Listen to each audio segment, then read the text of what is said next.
लिखत यदि गृहीत्वा शारदा सर्वकालम तदपि तव गुणान नामीस पारम न याति। बहुत सरल है, बहुत सहज है, बहुत कोमल है, बहुत ही सात्विक है, नॉनवेज की बात तक नहीं करती है वो, और इनके कारण ही आज हमारा वैभव वैभवशाली है।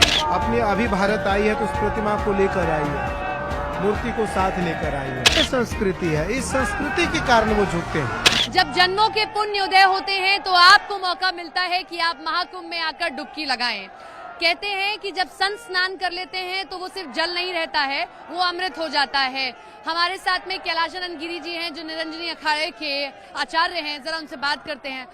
हुजूम है महाराज जी, और उसमें मैं कहूंगी कि आपका भी उतना ही योगदान कि आप बाहर निमंत्रण देकर आए, तो पूर्व जो सीईओ थे एप्पल की उनकी पत्नी तक यहाँ पर आई। देखो सपना, मुझे लगता है कि भारतीय संस्कृति को, भारतीय संस्कार को, भारतीय परंपरा को मेरी बहन आज सब अपनाना चाहते हैं। आज सबका एक भाव है कि मैं इस संस्कृति को करीब से देखूं, मैं इस संस्कृति को करीब से समझूं, जहां देश के फक्कड़ कैसी दुनिया में राज कर सकते हैं, दुनिया के लोगों को कैसे वो अपने पास बुला सकते हैं, कैसे वो झुका सकते हैं। ये संस्कृति है, इस संस्कृति के कारण वो झुकते हैं। ये जो संस्कृति है, और इनको कुछ मिल नहीं रहा है, फिर भी ये लोग देखिए कितनी भीड़ में आते हैं। ऐसा न बोलो, इनको कुछ नहीं मिल रहा है। एक होता है कि साधन नहीं है, फिर भी लोग कोसों दूर पैदल चले आ रहे हैं। इनको ही सब कुछ मिल रहा है, यही मेले की शोभा है। इनको ही सब कुछ मिल रहा है, और इनके कारण ही आज हमारा वैभव वैभवशाली है। हमारा संस्कार, हमारी संस्कृति और हमारी प्रकृति आज वैभवशाली है। उसका मूल सूत्रधार हमारे भक्तजन है। मैं खड़े होकर इनका एक बार अभिवादन स्वीकार कर लूं। आप अभिवादन स्वीकार करिए। देखिए खड़े होकर अभिवादन स्वीकार कर रहे हैं कैलाशानंद जी, और हुजूम है लोगों का, क्योंकि कैलाशानंद जी देखिए बाहर तक निमंत्रण देकर आए और लोग आए। लोगों ने यहाँ आकर किस तरीके से सनातन को देखने के लिए यहाँ आकर शिविर में रह रहे हैं, कल्पवास तक कर रहे हैं। तो इसीलिए यहाँ वो खड़े होकर सभी का अभिवादन स्वीकार कर रहे हैं। कैलाशानंद गिरी जी बाहर भी गए, बाहर जाकर भी उन्होंने निमंत्रण दिए कि आइए और देखिए संस्कृति को, और संस्कृति देखते हुए इस सबसे बड़े मेले को न केवल देश का बल्कि दुनिया का एक सबसे बड़ा, सनातन की सबसे खूबसूरत तस्वीर देने वाला मेला। आचार्य जी, सब चर्चा कर रहे हैं कि ऐसा क्या स्टीव जॉब्स की पत्नी को दिखा कि वो यहाँ आई। आपने उनको मतलब पट्टा भी पहनाया, नाम भी उन्होंने अपना कमला रखा। कुछ उनके बारे में बताएं कि जो उन्होंने सनातन में देखा और वो यहाँ खींची चली आई। सपना, देखो वो दुनिया की सबसे भौतिक वैभवशाली परिवार में से एक परिवार है दुनिया की, लेकिन वो बहुत सहज है, सरल है, बहुत सरल है, बहुत सहज है, बहुत कोमल है, बहुत ही सात्विक है, और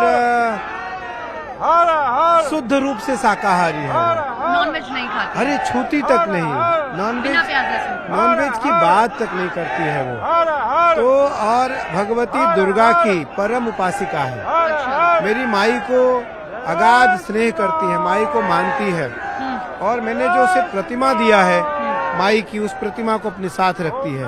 अपनी अभी भारत आई है तो उस प्रतिमा को लेकर आई है, मूर्ति को साथ लेकर आई है। कल्पवास की खबर आ रही है महाराज? नहीं, कल्पवास बड़ी कठोर तपस्या है। कल्पवास नहीं करेगी, क्योंकि कल्पवास के लिए तो बहुत समय और बहुत कठोरता की विषय है। मुझे लगता है वो कल्पवास नहीं करेगी, वो तो 1-2 दिन शिविर में प्रवास करेगी। अभी शिविर में है, अभी आज से हमारे अभिषेक और पूजन में रहेगी वो। उसके बाद वो 2-3 दिन प्रवास करके वो वापस चली जाएगी। मुझे लगता है कि ऐसे लोग जब हमारी संस्कृति से, हमारी परंपरा से जुड़ेंगे तो हमारा वैभव और मजबूत होगा, हमारी संस्कृति और मजबूत होगा। ये तस्वीर देखकर क्या कहते हैं? ये महाकुंभ की सबसे अलौकिक अद्भुत तस्वीर है। इससे पहले महाकुंभ इस तरीके से नहीं देखा गया। सपना, देखो ये दृश्य अलौकिक है, विहंगम है। ये दृश्य विहंगम है, इसका वर्णन कर पाना शब्दों से परे है।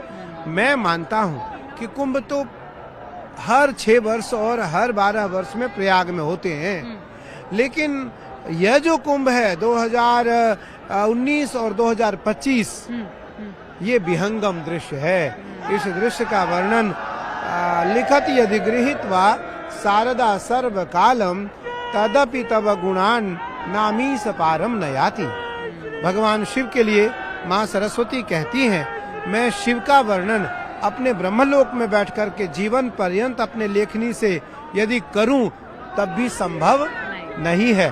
तो वही दृश्य सपना आज यहाँ का है, इसका शब्दों से वर्णन कर पाना संभव नहीं है। बहुत शुक्रिया हमसे बात करने के लिए, और आप जैसे संत ही इस मेले की शोभा हैं और हमें आशीर्वाद देते। एक बार तस्वीर दिखा दें और उसके बाद मैं आपको आगे लेकर चलूंगी। देखिए, आस्था का ऐसा सैलाब उमड़ता शायद ही कहीं और आपने देखा होगा, किसी और धर्म में देखा होगा, जहां इतनी बड़ी संख्या में लोग पहुंच रहे हैं और साधुओं के दर्शन कर रहे हैं। और कैलाशानंद जी भी देखिए खड़े होकर रुककर सबका अभिवादन स्वीकार कर रहे हैं।